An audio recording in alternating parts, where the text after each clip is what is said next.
Jeff, do you have a total extra? Anybody have a total extrication time? We got a front loader coming out. They're going to get around that.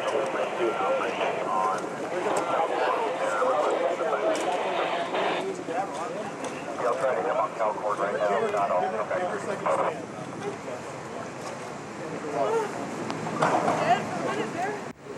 I thought I was dead for a minute there. That is video of a 14-year-old girl pulled from her collapsed home in Montecito, where she had been trapped for hours. And this is new footage from the U.S. Coast Guard that shows some of the dozens of helicopter rescues in Santa Barbara, which is north of Los Angeles.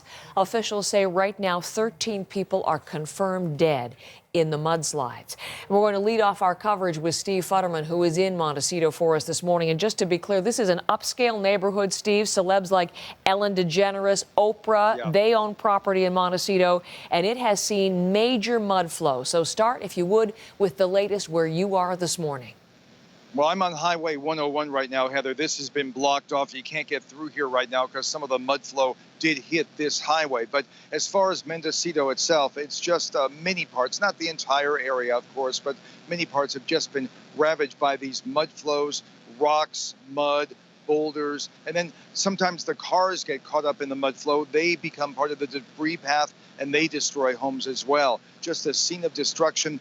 Officials say the storm hit suddenly around 26 hours ago, and really people were caught off guard. They knew a storm was going to come here. They knew that there was a possibility of a mudslide, but not this big a mudslide. So it did catch people a bit off guard, even though they were prepared to leave. They weren't prepared to leave this early, and many people were just trapped in their homes. Now, you mentioned the death toll being 13 right now. That's the official number. Unfortunately, we expect that to rise. There are a number of people who are still missing. One local newspaper here says it knows of 16 people who have been killed. But again, the official death toll now 13. We have seen these stories and seen pictures of amazing rescues. There are some hillside roads which have just been basically knocked out because of the debris, and just basically the ground below some of these roads has just gone out. So there's some areas you just can't get to right now, and that's the big concern. Officials have gone home to home. They've gone through some of the rubbish,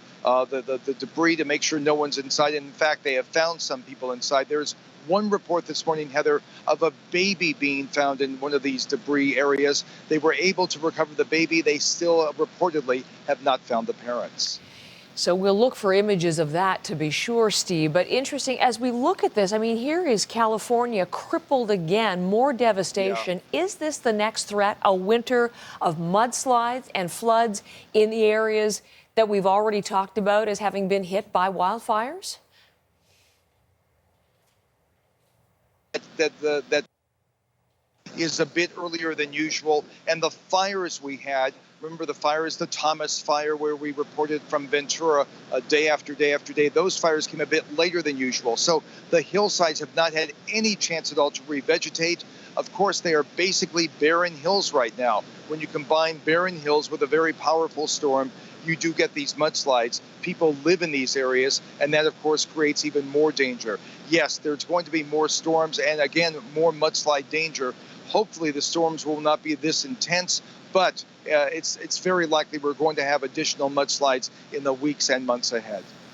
Steve, and it's already a record-setting year when it comes to weather and climate-related disasters in the U.S., more than $300 billion last year, and obviously that tally increasing as well. Steve Futterman, thank you very much, leading off our coverage in Montecito for us this morning.